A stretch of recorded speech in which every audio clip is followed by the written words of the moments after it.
मेरे प्यारे विद्यार्थियों, नमस्ते।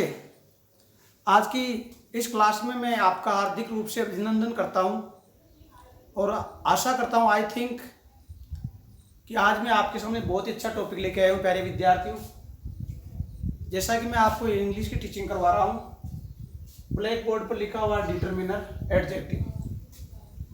प्यारे बच्चों, मेरे प्यारे विद्यार्थियों, आप भारत माता के सपूत हो, आप भारत माता के भावी नागरिक हो और एक अध्यापक राष्ट्र निर्माता होता है। और मेरे एक अध्यापक होने के नाते मैं चाहूँगा कि मेरे देश के नागरिक, मेरे महान भारत के बच्चे आगे बढ़े और गांव के बच्चे मैं उनको कुछ सिखाना चाहता हूँ और देश की विकास, देश को विकसित करने में, डेवलपमेंट करने में मेरी महत्वपूर्ण भूमिका अदा करना चाहता हूँ। प्यारे विद्यार्थियों, आपने एकलव्य के बारे में सुना होगा, एकलव्य की कहानी सुनी होगी। मैं उसके ऊपर आपके 2 मिनट में एक दृष्टांत बता रहा हूँ। प्यारे विद्यार्थियों, एकलव्य नाम का एक छात्र हुआ था आदिवासियों में। जो आदिवासी लोग उनको कहते हैं जो जंगल में रहते हैं। वर्तमान परिस्थितियों में उन्होंने स्थितियां बदल ली और गांव में रहने लग गए। तो एकलव्य, भील बालक एकलव्य जंगल में रहता था।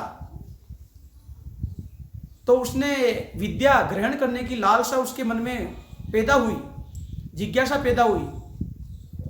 तो इस प्रकार उसने द्रोणाचार्य जी का नाम सुना था, जो कौरव और पांडु के गुरु थे। तो एकलव्य जहां पर कौरव और पांडु की क्लास चल रही थी, कक्षाएं चल रही थी आश्रम व्यवस्था के अंदर प्राचीन समय के अनुसार, तो वहां गया। एकलव्य ने जाके गुरु द्रोणाचार्य जी को प्रणाम किया, वंदन किया और अपना सारा नाम पता सब बताया कि मेरा नाम एकलव्य है और गुरु द्रोणाचार्य जी मैं आपसे शिक्षा ग्रहण करने के लिए आपके आश्रम में आया हूं। तो द्रोणाचार्य ने उसको पूछा, भाई तेरी जात क्या है? तो उसने बताया कि मैं आदिवासी हूं। तो प्रिय शिष्य, मैं तो आदिवासी इसलिए मैं तेरे को शिक्षा नहीं दे सकता, क्योंकि मैं राज्य जो है, देश है, उसकी प्रथाओं और नियमों में बंधा हुआ हूं। तो इस प्रकार बिना विद्या ग्रहण किए एकलव्य वापिस लौट गया। अपने कुटिया में जाने के बाद एकलव्य को बहुत पश्चाताप हुआ, उसको तो शिक्षा ग्रहण करनी थी।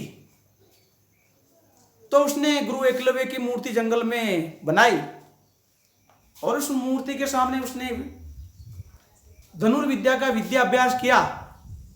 तो प्यारे बच्चों, एकलव्य, गुरु भक्त एकलव्य इतना महान बन गया कि एक दिन कौरव और पांडु को लेकर सारे जो शिष्य थे और गुरु द्रोणाचार्य जंगल में जा रहे थे।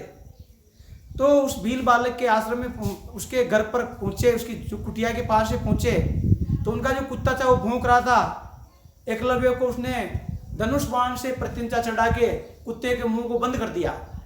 जब कुत्ता दौड़ा दौड़ा कौरव और पांडु के पास आया तो वो देख के बहुत चक्के रह गए। ऐसा इस धरती में कौन पैदा हुआ है जिसने कुत्ते के मुंह को बाणों से बंद कर दिया? उसका गुरु कौन होगा? इसका मतलब वो द्रोणाचार्य से कोई बड़ा गुरु है। तो सभी शिष्य उसकी तलाश किया तो मालूम पड़ा कि ये एकलव्य है। और वो एक चबूतरा बना के उसमें गुरु द्रोणाचार्य जी की प्रतिमा खड़ी करके उसके सामने उसने धनुष का विद्या अध्ययन किया। तो द्रोणाचार्य जी ये देखकर अत्यंत प्रसन्न हुए और उन्होंने कहा कि बेटा, तूने धनुष विद्या में आज धरती पर तू सर्वश्रेष्ठ धनुषधारी है आदिवासियों में, और मैंने अर्जुन को सर्वश्रेष्ठ धनुषधर घोषित कर दिया है। इसलिए मैं ये चाहता हूं कि यदि तू मेरे से प्रसन्न है तो तेरा अंगूठा, दाहिने हाथ का अंगूठा मेरे को दान में दे दे।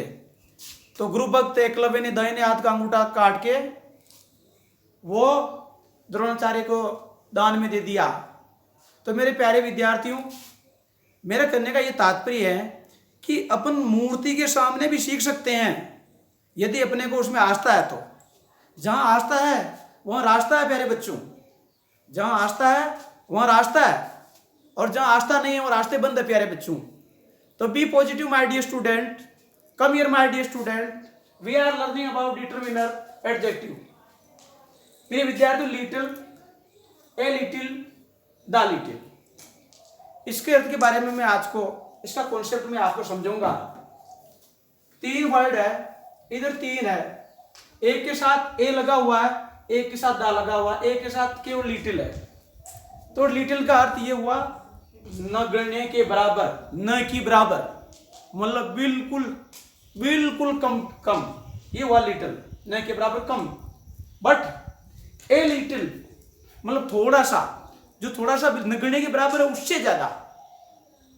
फिर आगे बढ़ते हैं, द लिटिल, जो भी है वहां पर थोड़ा, वो सब मतलब सभी जो सारा चीज पड़ा हुआ, ढेर पड़ा हुआ है, या सारी जो राशि है वो सबके लिए दा का प्रयोग आता है, जो उसमें जो भी सब आ गया, और इसमें थोड़ा सा, और इसमें नगण्य। तो तीनों जो वर्ड है, इनका कॉन्सेप्ट है वो आपको प्यारे बच्चों little, a little, the little का आपको समझ में आ गया होगा। आगे बढ़ते हैं, आइए इसी के सिमिलर, इसी की तर्ज पर ये जो डिटरमिनर और एडजेक्टिव है, फ्यू, फ्यू का मतलब न के बराबर, कुछ, तुझ के बराबर, बिल्कुल फ्यू, ए फ्यू कुछ होता है, मतलब फ्यू से थोड़ा सा ज्यादा, उसके लिए लगता है ए फ्यू। और द फ्यू जो भी थोड़ा सब, सारा फ्यू जो भी कुछ है वो सब। तो मेरे प्यारे विद्यार्थियों, मेरे प्यारे भारत के बच्चों, मैं आपके लिए मेरे अंतरात्मा से मैं बेहतरीन करना चाहता हूँ आपके लिए, और मैं चाहता हूँ कि आप इसका अवश्य फायदा उठाएं। और मेरे विद्यालय के अलावा जो अन्य बच्चे जो पढ़ रहे हैं, कोरोना काल के दौरान में ऑनलाइन कार्यक्रम शुरू किया है, तो आप यदि मेरे चैनल को सब्सक्राइब करोगे और बेल आइकन के बटन को दबा के प्रेस करोगे ऑल पे, और लाइक करोगे, शेयर करोगे, तो मेरे प्यारे बच्चों मेरा हौसला बढ़ेगा। भगवान ने खूब दे रखा है, सरकारी नौकरी है, बहुत से सोचते हैं कि सर कमाने के लिए, नहीं बच्चों, मैं ये काम कमाने के लिए नहीं कर रहा हूँ, मेरे ये शौक है, मेरा जुनून है प्यारे बच्चों, और मुझे आशा है इस जुनून को आप आगे ले जाएंगे। बस आज के लिए इतना ही। Thank you my dear whole student.